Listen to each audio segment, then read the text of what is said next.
एक बात याद करके रखिएगा, मत्स्य पुराण में लिखा है, जिसके घर में तुलसी पूजी जाती है उस घर में पितृ दोष नहीं रहता। जिसके घर में महादेव पूजे जाते हैं उस घर में कभी भी वास्तु दोष नहीं रहता, कहीं नहीं रहता, आसपास भी नहीं रहता। पंचदेव उपासना में भगवान शिव का बड़ा महत्व है। एक गमले में वट लगाइए, वट पेड़, एक गमले में पीपल लगाइए और एक गमले में नीम का पेड़ लगाइए और तीनों को पास पास रखिए। एक नंबर पर रखें पीपल, दूसरे नंबर पर नीम, तीसरे नंबर पर रखें बरगद। इसको त्रिवटी कहते हैं। इसके लिए मैंने एक दिन वीडियो डाली है।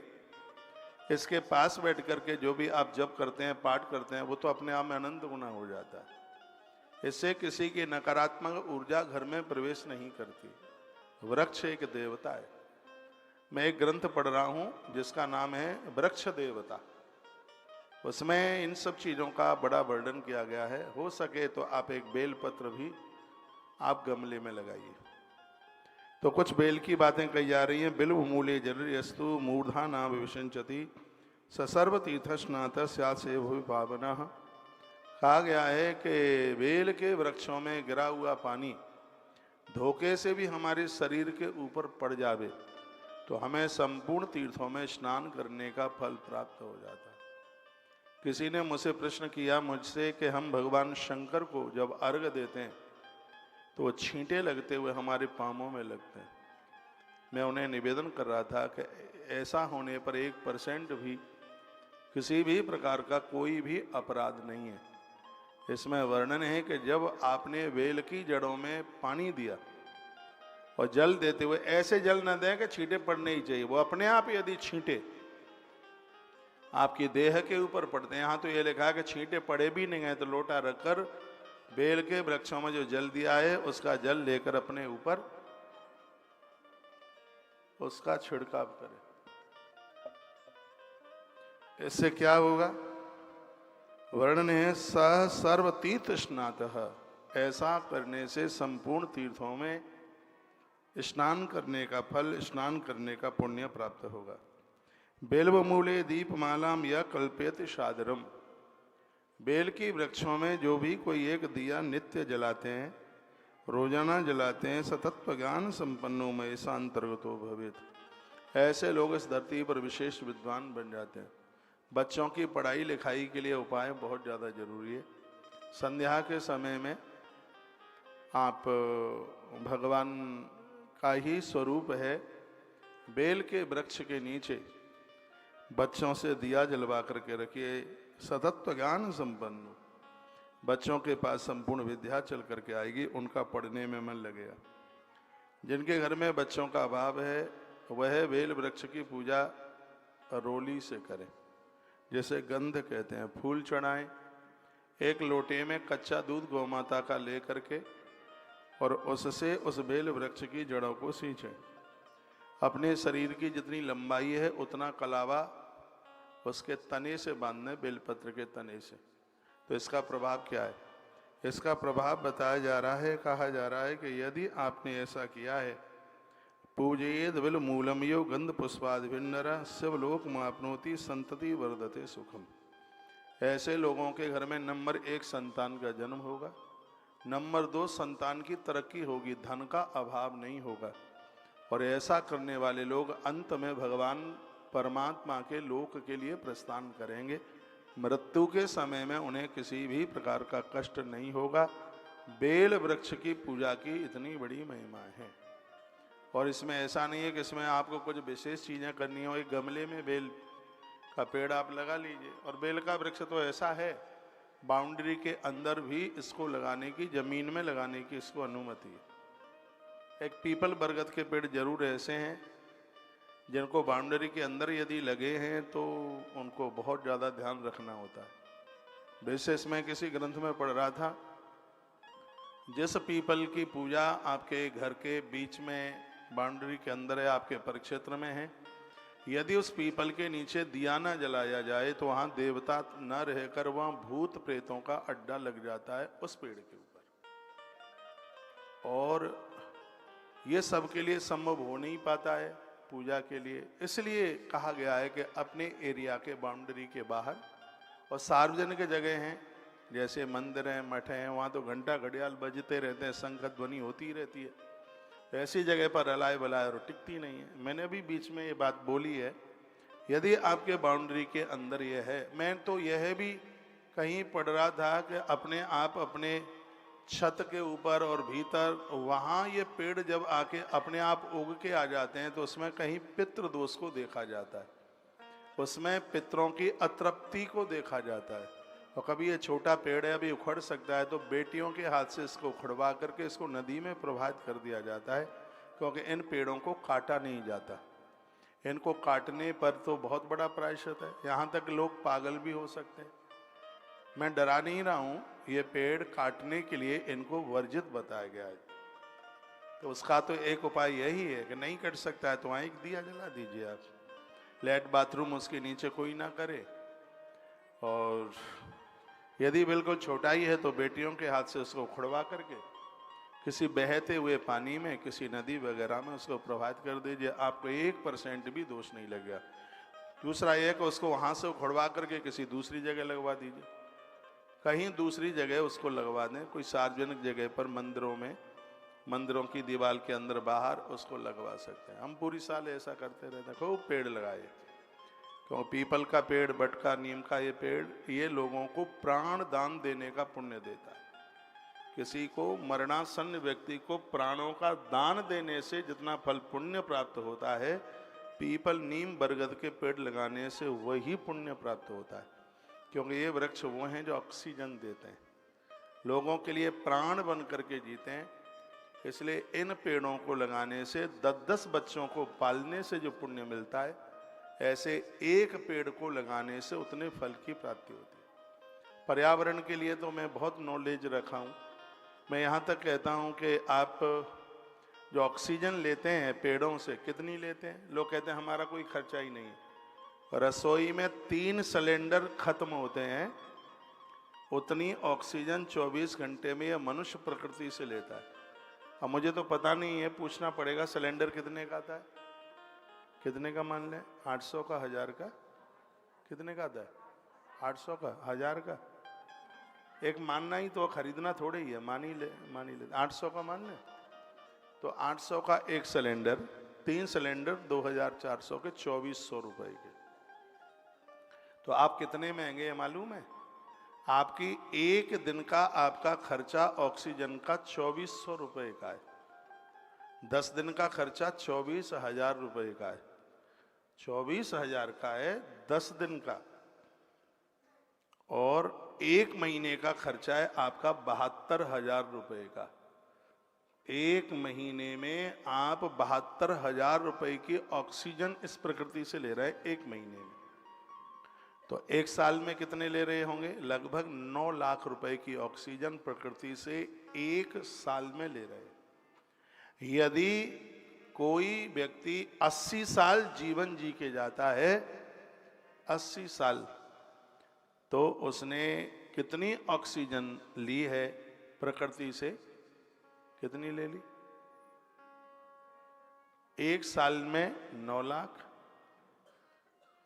10 साल में 90 लाख, और कहीं वो जीवन जी गया 80 साल, लगभग 7-8 करोड़ रुपए की ऑक्सीजन उसने प्रकृति से ली। प्रकृति को दिया क्या उसने? अंधाधुंध पेड़ काटे। आपके घर में इतना फर्नीचर, फ्लैट खरीदते हैं, फर्नीचर वाले की पहले से व्यवस्था करते हैं, ऐसे वुडन, ऐसे लकड़ी, ये सब ऐसे। आजकल छत के नीचे भी लकड़ियाँ पूरा, मैंने तो वहाँ देखा, वो हरियाणा में पड़ता है, यमुना नगर, अरे राम, इतनी लकड़ी पूरी दुनिया भर की। कितना पेड़, अंधाधुंध वृक्ष काटा जा रहा है और हम प्रकृति को देख क्या रहे हैं। यदि यही स्थिति होगी, आपको द्वारा वाला कोरोना याद नहीं रहा होगा। द्वारा वाला कोरोना 21 में आया था। उस समय हरिद्वार का कुंभ था, मार्च अप्रैल का महीना था। पहले वाले तो लोग बीमार ही हुए थे पहले कोरोना में, लेकिन दूसरे वाले में तो जिंदगी जा रही थी। जो अस्पताल में गए थे वो लौट करके नहीं आ पाए, ऐसा वो कोरोना था। उसमें ऑक्सीजन की कमी हुई थी। उसमें सिलेंडर पूजे नहीं जा रहे थे। और जिन लोगों ने पेड़ों के नीचे उनकी चारपाइयाँ डाल दी थी, ये हमने देखा, उनको पेड़ों के नीचे, किसी ने पीपल के नीचे डाल दिया उन्हें, किसी ने बरगद नीम के पेड़ डाल दिया नीचे, उसकी जिंदगियां बच गई थी, वो बच गए थे, उनके प्राण नहीं गए। ये वृक्षों का बहुत बड़ा प्रभाव। पेड़ों के प्रति अपनी बहुत समर्पण भावता रखना चाहिए। वृक्ष लगाएं जहां भी जगह मिले। आप गांव देहातों से आए हैं, अब आप दिल्ली वाले बन गए, नहीं तो आपका गांव, आप ग्रामीण इलाके से, क्षेत्र से आए हैं, वहां जाके पेड़ लगाइए। हम जैसे लोगों से लोग कह दीजिए, इसमें दिखाना गौशाला के आसपास कितने पेड़ लगाए हैं, गिनती करना मुश्किल हो जाएगा। पूरे वृंदावन की परिक्रमा मार्ग में तुलसी वन आश्रम ने पेड़ लगाया। मैं श्रीलंका गया था कुछ वर्षों पहले, वहाँ की हरितमा मैंने देखी, वहाँ की हरियाली मैंने देखी कुछ सालों पहले, और वहीं से ये मंत्र लेकर के आए थे कि अपने यहाँ भी खूब पेड़ लगाने, और जहाँ भी पहुँचा जाए, संसार विश्वविद्यालय है, वहाँ से कुछ सीखना ही चाहिए। तो हम आप सबको कहना चाहेंगे कि आपके घर में बेड हैं, लकड़ी की अलमारियाँ हैं, सोफे हैं, तो आखिर में इनमें से तो पेड़ों की तो हत्या हुई है, पेड़ तो मरे ही हैं, कटे हैं, तो इसकी तो पूर्ति तब होगी। आपके घर में जितने लोग हैं, बंदे बंदियां जितनी भी हैं, बच्चे नाती पोते, सबकी गिनती करके प्रत्येक वर्ष उतने पेड़ लगाइए, तब ही जीवन बच पाएगा। वृक्ष के द्वारा वर्षा समय पर होती है, पानी गिरता है, अन्न धन पैदा होता है, अन्न पैदा होता है, उससे ही मानवीय शक्ति बढ़ती है, जिससे संतान का जन्म होता है। तो उसके आधार में पर्यावरण है। इन देवताओं को पेड़ क्यों प्रिय है? वो जगत को बताना चाहते हैं इससे पेड़ जिंदे बने रहे। भगवान ने पशु पंछियों को ही क्यों अपना वाहन बनाया? तो इस बात का ये संदेश है। आप तो नहीं चलते मगर पर बैठकर, है ना, आप किसी और जानवर पर बैठ करके चलते, लेकिन भगवान ने, सगरे देवताओं ने पशुओं को, पंछियों को अपना वाहन बना लिया। क्यों बनाया? वो जगत को एक संदेश देना चाहते हैं, प्रकृति का डेवलपमेंट इन पशु पंछियों से, इनको मारिएगा नहीं, इनको जीवन दीजिए, ये वो कहते हैं। गंगा माई ने मगर को अपना वाहन बना लिया, यहाँ तक भैरव बाबा ने श्वान को, बहुत लोग कुत्तों को मार देते हैं, जो बहुत बड़ा अपराध है, नहीं मारना चाहिए। हाँ, बंदूक लेके उसके पीछे पड़ जाएंगे, पहले तो उसको मुंह चटवाएंगे उससे, जब वो दांत लगा देगा, काट लेगा, फिर उसको मारने के लिए। कुत्ता पाले तो भी खतरा, और कुत्ता मारे तो भी खतरा। उनको रोटियां वगैरह दीजिएगा तो घर को जूठा बूठा ना करें, कोई बाहर की जगह वहां उनको रख दीजिएगा तो वो भी वाहन है। भैरव बाबा का गढ़ है, और मैं ऐसे कितने आपको नाम बताऊं। ब्रह्मा जी ने हंस को अपना वाहन बनाया, अग्निदेव ने भी, और मैं बहुत नाम, हनुमान जी ने भी ऊंट को अपना वाहन बनाया, शायद आपको पता होगा। मैया जी ने शेर को बना लिया, गरुड़ को भगवान ने बनाया, नारायण ने, महादेव ने नंदी को। तो इससे यही सीखने को मिलता है कि हमें जीव जंतुओं के ऊपर अपना रहम, अपना दया का भाव रखना चाहिए। और हमारा दर्शन कहता है, अहिंसायाम प्रतिष्ठा, अहिंसा प्रतिष्ठायाम, अहिंसायाम प्रतिष्ठायाम तत्सन्य दौवैर त्याग। मन वचन और कर्म से किसी भी प्रकार की हिंसा ना हो। देवताओं पर वृक्ष, शमी गणेश के ऊपर चढ़ाई जाती है। पेड़ ऐसा है, जहां भी यह होगा वृक्ष, वहां पर नकारात्मक स्थिति ही नहीं रहेगी, मन के विचार ही बदल जाएंगे। ऐसा पेड़ है। ऐसे पेड़ आपके इर्द गिर्द हों, आपके आसपास हों। इन पेड़ों में बड़ा प्रभाव है। अमरूद का पेड़ है, कैंसर जैसी बीमारियों को दूर रखता है। कैंसर के मरीज को इस पेड़ के नीचे रखिए, उसके पत्ते खिलाइए, उसको फायदा मिल जाएगा। अमरूद, वो जिसे आप जामफल कहते हैं, अमरूद के पत्ते हैं, बहुत गुणकारी है। शीशम के पत्ते हैं, इनको मिला करके, लौकी के रस में मिला करके, और ये मरीज को दिया जाता है। उसमें जामुन का भी पत्ता लिया जाता है। मेरे पास में वो सब लिखा हुआ है, और बीच बीच में मैं बोलता भी रहता हूँ। कितना भी किसी को उल्टी हो रही हो, बेल के पत्तों का रस उसे दे दो। अभी 2-3 महीने पहले की बात है, कोई माई अपने बच्चे के साथ पकम्मा लगा रही थी। उसके बेटे को इतना उल्टी हो रही थी कि संभालना बड़ा मुश्किल था। पहली बार आश्रम में आई, बैनर लगा हुआ था बाहर, अरे तो महाराज का आश्रम है। 10:30 बज रहे थे, मैं बाहर ही बैठा था। मैंने उसके बच्चे की हालत देखी, इतनी उल्टी हो रही थी, डॉक्टर्स लोगों की दुख, उस समय कोई अस्पताल भी नहीं खुला, अब क्या किया जाए। मैंने इस बच्चे को बोला, देखना अपने महादेव के ऊपर बेलपत्र चढ़े होंगे, हम रोज चढ़ाते हैं शंकर जी के ऊपर बेलपत्र। वो 5-4 बेलपत्र लाया, उसको हमने पत्थर के ऊपर रगड़ करके उसका रस निकाल कर, ये सत्य घटना है, उस बच्चे के मुख में डाला, छूमंतर हो गया, 2 मिनट नहीं लगी बच्चे की उल्टी को बंद होने में। अभी मैंने सामवेद की कथा सुनाई है, जिसमें वर्णन था वह लोग श्रेष्ठ हैं जो जड़ी बूटियों का आदर करते हैं, औषधियों को लेते हैं। आप हल्दी लेते हैं, जड़ी बूटी है, आप जायफल लेते हैं, जड़ी बूटी, आप तेज पत्ता लेते हैं, मुरैठी लेते हैं, सब जड़ी बूटी हैं, ये आपको विशेष बना देती हैं। एक बहुत बड़ा जीवन मिल जाता है, समय से पहले दुनिया छोड़ के नहीं जाओगे, जाना तो सबको है, लेकिन सूर्य अपने समय से अस्त हो तभी तो अच्छा लगता है। आज बीमारियां इतनी फैली हैं, हर दूसरा तीसरा आदमी बीमारियों से जूझ रहा है, इतना पैसा बीमारी पर, नशे पर इतना खर्च हो रहा है कि बस पूछिए ही मत, फालतू में। और लोग कहते हैं कि हमारे पास कमाई नहीं है, कमाई तो है, आपने खर्चे उल्टे उल्टे बढ़ा लिए हैं। ऐसा जीवन जी रहे हो जिसमें बीमारियां पीछा नहीं छूट रही। हम बीमार क्यों नहीं होते? भगवान नजर न लगे किसी की, हम भी तो आपकी ही तरह। क्यों? क्योंकि हमने अपना एक जीवन जीने का एक रहस्य समझ लिया कि ठीक से जीवन कैसे जिया जा सकता है। ये कोई डस्टबिन तो है नहीं कि जो आवे सो इसमें पटक लो, डाल लो। इसमें भगवान बैठे हैं, इसमें अंदर भगवान बैठे हैं, और जिस मंदिर में अंदर भगवान बैठे हैं तो कूड़ा करकट सब अंदर चला जाएगा? नहीं, कभी भी नहीं। जिस समय लोग नहा करके सबसे पहले गंगा जल लेते हैं, भगवान इतने खुश हो जाते हैं, इतने अद्भुत हो जाते हैं, इतने प्रसन्न हो जाते हैं। वो लक्ष्मी को नारायण कहते, देख मेरा भक्त है, आज इसने अपने माध्यम से मुझे गंगा जल पिला दिया, मैं तृप्त हो गया। जो स्नान के बाद नित्य गंगा जल लेते हैं, उन्हें प्रत्येक दिन बद्रीनाथ भगवान की यात्रा करने का पुण्य प्राप्त होता है। रोज तो आप बद्रीनाथ नहीं जा पाएंगे, हाँ ये पक्का है, यदि स्नान के बाद प्रत्येक दिन आप गंगा जल का आचमन करते हैं तो प्रत्येक दिन आपको बद्रीनाथ भगवान की यात्रा करने का पुण्य फल प्राप्त होता है। जो काम करने के लायक है वो कीजिए। अभी नहाए धोए नहीं, पहले से कहेंगे अदरक वाली चाय बेटा, कड़ाके की चाय बना के तैयार करना। कभी गंगा जल को भी याद कर लो, कभी तांबे का भी पानी ले लिया करो सुबह, वो के हजारों बीमारियों को खत्म करता है। ये चीजें आप लीजिए। ये समय ऐसा है, 3 महीने का टाइम ऐसा है, औषधि इसमें बड़ा काम करती है। इसमें चाय मत पीजिए, सुबह काढ़ा पीजिए। मैं बातें बता देता हूँ, काढ़ा में क्या डालना है। नंबर 1 सौंठ, नंबर 2 धनिया, नंबर 3 हल्दी, नंबर 4 जायफल, और नंबर 5 दालचीनी, और नंबर 6 तुलसी के पत्ते, नंबर 7 थोड़ी सी उसमें आप लौंग पीस करके आप डालिए, गुड़ थोड़ा सा डालिए, और हो जाए तो थोड़ा सा डाल लें काला नमक।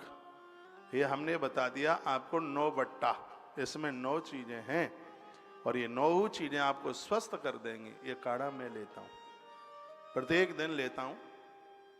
मेरा हार्ट 18-19 साल के जवान की तरह है। अभी घोड़े ने मुझे लात मार दी बहुत जोर से। हमारे यहाँ एक घोड़ा है हीरा, गोपाष्टमी का दिन था उस दिन, तो मैं रोज ही मिलने को जाता ही हूँ।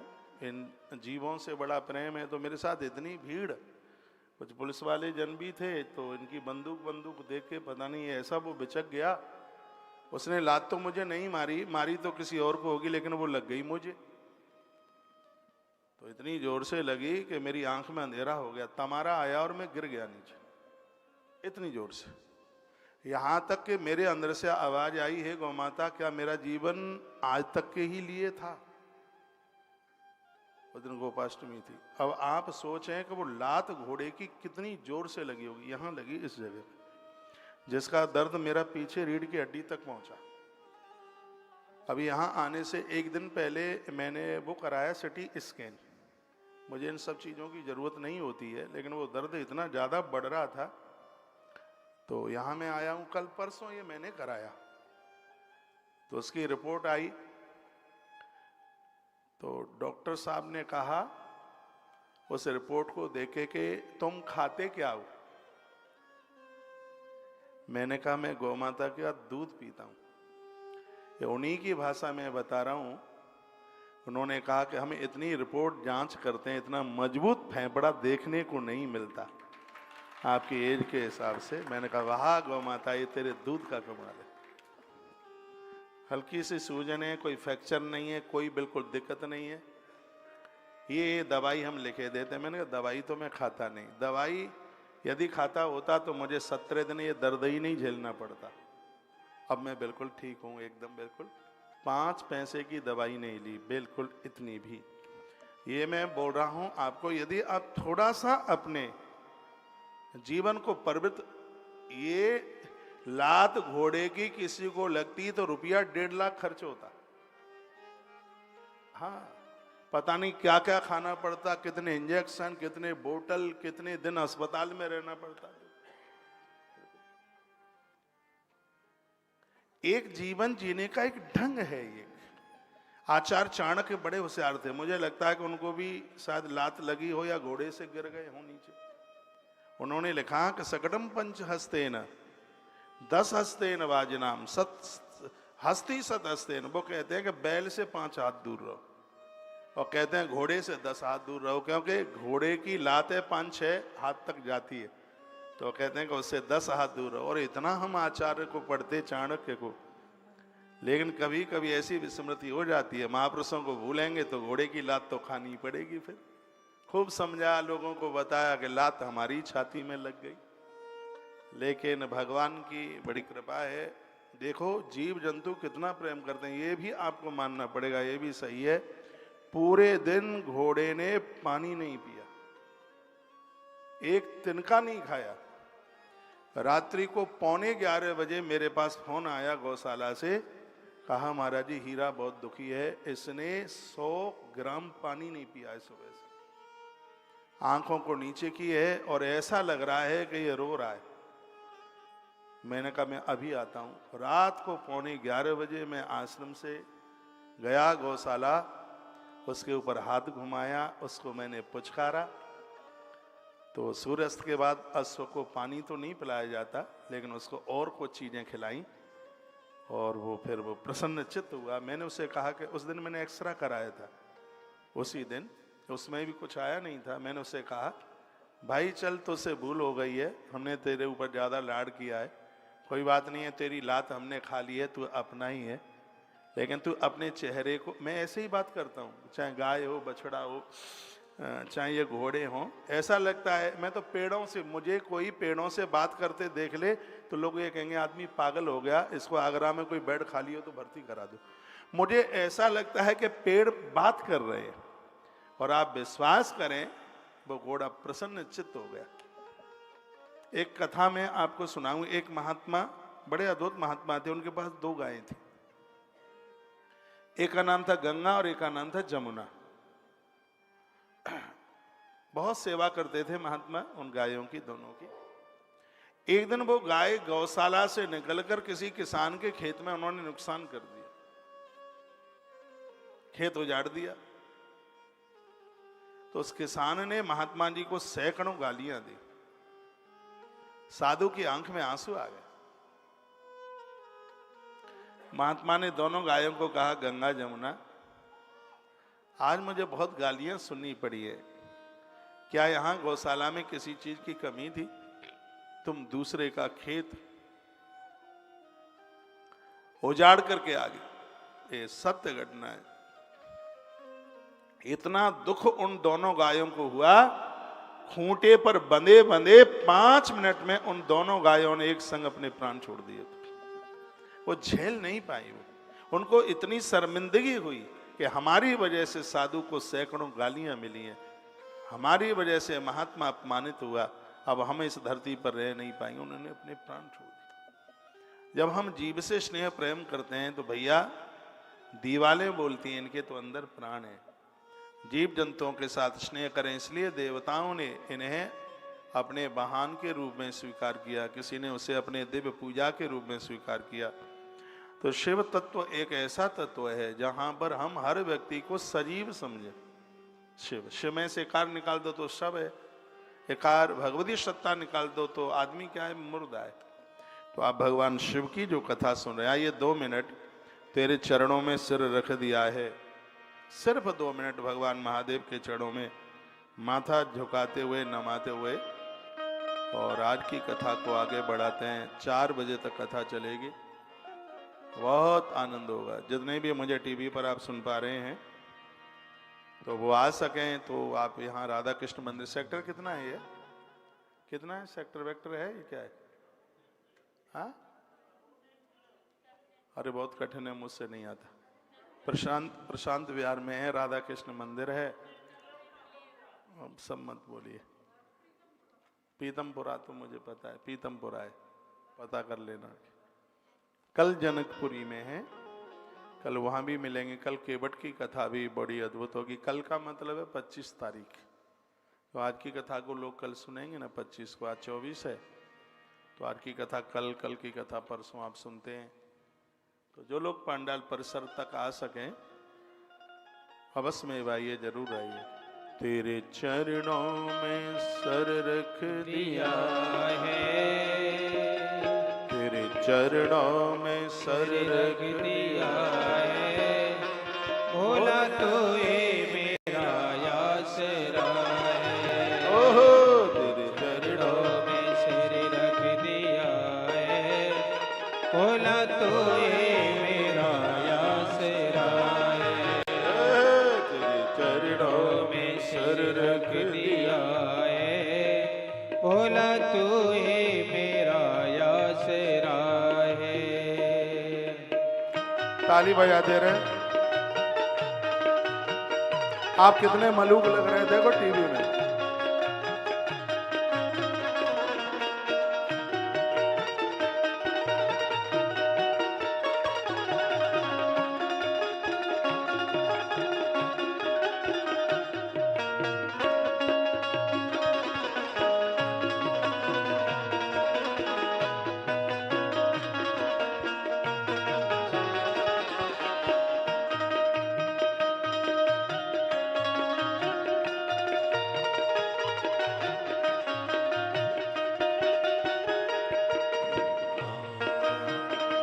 तूने लाखों पतितों को तारा, तूने लाखों पतितों को तारा, मैंने तेरा ही लिया सहारा।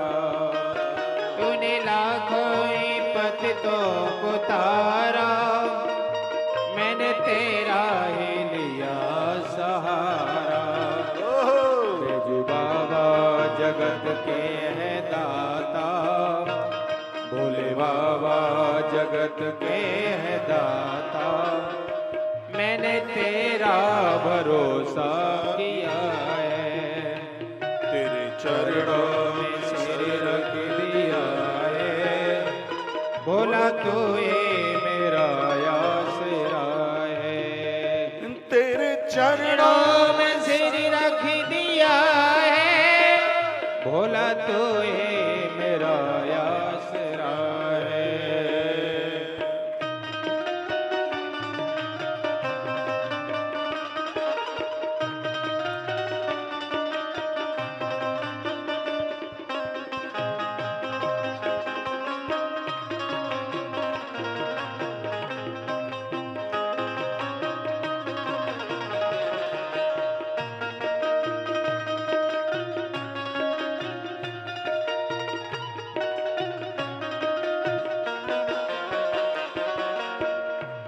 मेरी नैया को दे दो किनारा, मेरी नैया को दे दो किनारा, भक्त डूबे बाबा तुम्हारा।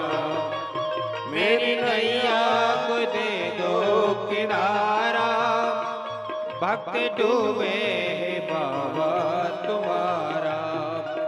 बलि लेके प्रभु दौड़ आओ, बलि लेके प्रभु दौड़ आओ, मैंने जीवन समर्पण किया है।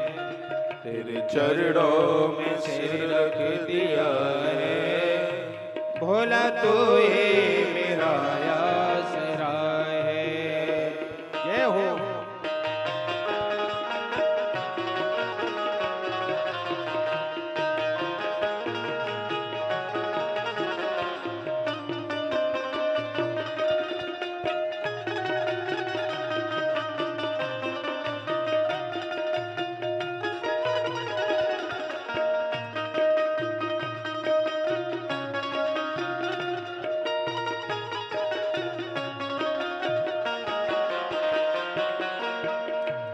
देवघर के मेरे बाबा भोले। आप कभी ना गए हो तो जरूर जाइए बाबा बैजनाथ धाम। ये जगह झारखंड में पड़ती है। मैं ये कई बार गया हूँ। इसकी महिमा का मैं शब्दों में बखान नहीं कर सकता। महादेव स्वयंभू शिवलिंग 12 ज्योतिर्लिंग बहुत दर्शन किए, लेकिन 125 किलोमीटर की दूरी में 1 इंच जगह ऐसी ना हो जो कावड़ियों के बिना खाली हो। मुझे लगता है संपूर्ण ब्रह्मांड में इतनी कावड़े ना चढ़ती हों जितना कि देवघर वाले बाबा के सिर के ऊपर कावड़े चढ़ती हैं। बाबा बैजनाथ धाम। ये पंक्तियां हमने इस साल वहां कथा की थी। ये पंक्तियां हमने वहीं बनाई और वही आपके बीच में यहां से गुनगुना रहे।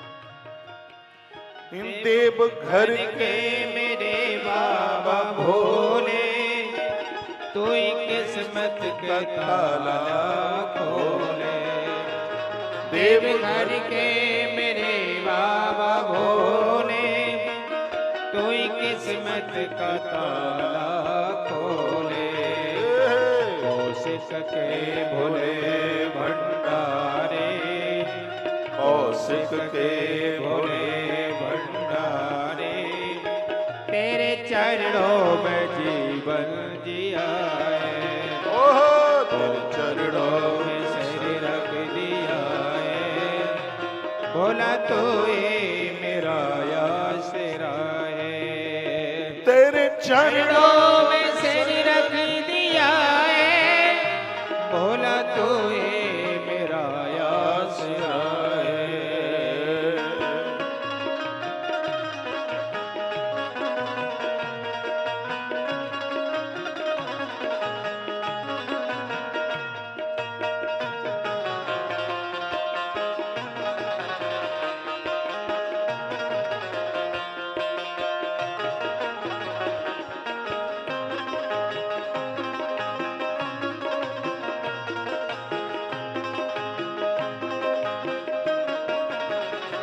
देवघर के मेरे बाबा भोले, देवघर के मेरे बाबा भोले, तू किस्मत का ताला खोले।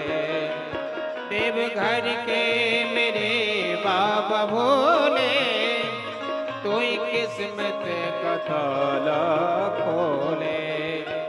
कौशिक के भोले भंडारे, कौशिक के भोले भंडारे, तेरे चरणों में जीवन जिया है। चरणों में सिर रख दिया है। भोला तो ये मेरा आसरा है। तेरे चरणों में सिर रख दिया है। बोला तो ये मेरा आसरा है। तेरे चरणों में सिर रख दिया तो ही मेरा। चरणों में सिर रख दिया है। बोला तो ये मेरा आसरा है। भोले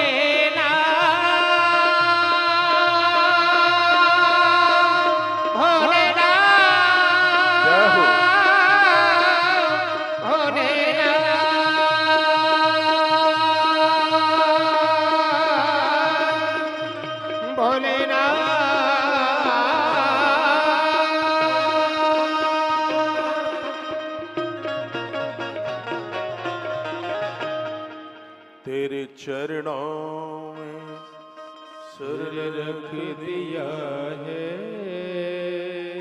भोले तू ही मेरा आसरा है। तेरे चरणों में सिर रख दिया है।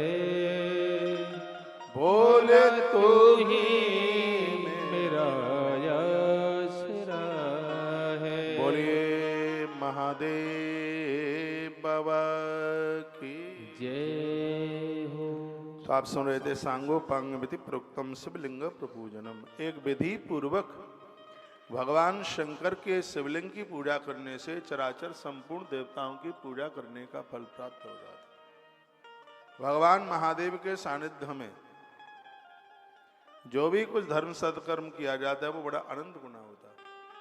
आपके मंदिर में यदि शिवलिंग स्थापित है, विराजित है, और उस समय आप भगवत पूजा करते हैं तो आपकी एक पूजा का फल अपने आप में अनंत गुना हो जाता है। इतनी बड़ी महिमा। शिवलिंग नहीं है, तुलसी वनाश्रम वृंदावन पधारिए और वहां से शिवलिंग, सालग्राम, गोमती चक्र, बड़ा प्रभाव है गोमती चक्र का, बहुत बड़ी महिमा है।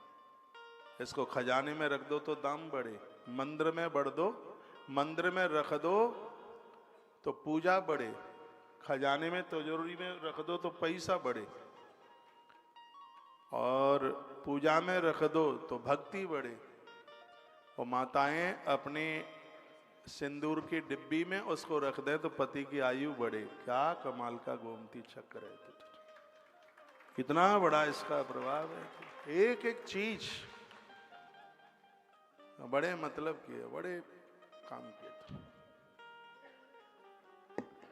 तो भगवान शंकर को एक लोटा पानी के ऊपर यह रीझ जाता है। सुनो इधर देखिए, फिर एक लोटा पानी पर शिव धारा, जल धारा शिव प्रिय, हर काम बनेगा। एक लोटा जल, उसमें एक बेलपत्र डाल लो, थोड़ा काला तिल भी डाल सकते हैं, थोड़ा कच्चा दूध डाल लो उसमें, और फिर एक फूल और डाल लीजिए, फिर भगवान महादेव को आप समर्पित कर दीजिए। आपके आसपास मंदिर तो है ही। दिल्ली का सर्वेक्षण किया जावे तो दूसरा वृंदावन दिखाई देता है, इतने मंदिर हैं दिल्ली। मैंने तो दिल्ली बहुत घूमी है, इतना मंदिर, हर कॉलोनी में, हर सेक्टर में। अभी मैं मरघट वाले बाबा के आगे से आया हूँ निकल के, हनुमान जी बाबा, उतना टाइम नहीं था, यहाँ आना था। सड़क पर भीड़ भाड़ जाम जूम बहुत होते हैं, बाहर से ही वंदन प्रणाम किया। दिल्ली वाले लोग कितने भाग्यशाली हैं, आपके पास में झंडे वाली माता का मंदिर है। साकेत में माँ जगदम्बा का कितना भव्य मंदिर है। दिल्ली में और भी कई स्वयंभू मंदिर हैं दिल्ली में। आपके आसपास बहुत से वाले हैं। हर समस्या का समाधान महादेव की कृपा में छिपा है।